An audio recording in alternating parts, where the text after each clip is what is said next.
Alors je parle souvent positivement des jeunes joueurs de Ligue 1, mais aujourd'hui j'ai envie de parler de Nice, qui est en train d'être un club qui ne va très très très mal, et j'ai envie d'aller beaucoup plus loin en parlant d'une des plus grosses déceptions de cette saison, avec le recrutement entre guillemets en prêt d'un joueur qui ne fait clairement pas des bonnes choses.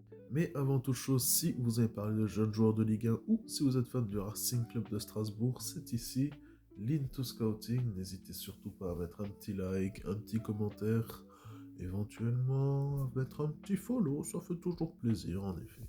Ce joueur, c'est Djoumaba. Alors Djoumaba, qui a été prêté cette saison par Manchester City, il avait déjà été là l'an passé sous les couleurs du Racing Club de Lens. Pour moi, c'était pas non plus un grand défenseur central, on va pas se mentir. Je l'ai pas vraiment apprécié du côté de Lens. Je me souviens d'un but de Bakwa où il se fait complètement fumer.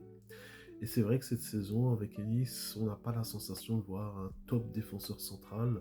J'ai pas la vision que Opang, l'autre défenseur, est beaucoup mieux, beaucoup mieux armé pour jouer avec l'OGC Nice. Le seul souci, c'est que Djoumaba était vraiment prêté dans l'idéologie de progresser et je ne vois aucune progression. On parle d'un défenseur qui est vraiment basé sur la vision de défenseur casseur, entre guillemets, un défenseur donc porté sur l'homme, très physique, mais qui manque beaucoup de vitesse, qui manque aussi de marquage, qui manque en gros de lucidité défensif, si vous préférez de QI football.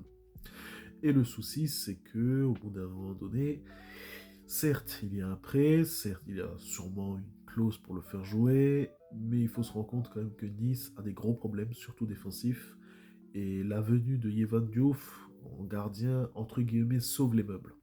Il faut appeler un chat. Fabrice Boquet, Florian Maurice se sont trompés sur ce mercato. Ineos a, entre guillemets, lâché le club, même s'il faut rester honnête et dire qu'il y a toujours de l'argent mis dans le club. De l'autre côté, il faut sincèrement se poser la question si Nice peut continuer sur cette vision, si Nice ne doit pas peut-être mettre un petit coup de boost durant ce mercato hivernal. On le sait aussi, durant les compétitions européennes, Nice perd beaucoup. Et la réalité des choses, c'est que Nice n'a pas gagné depuis 13 matchs.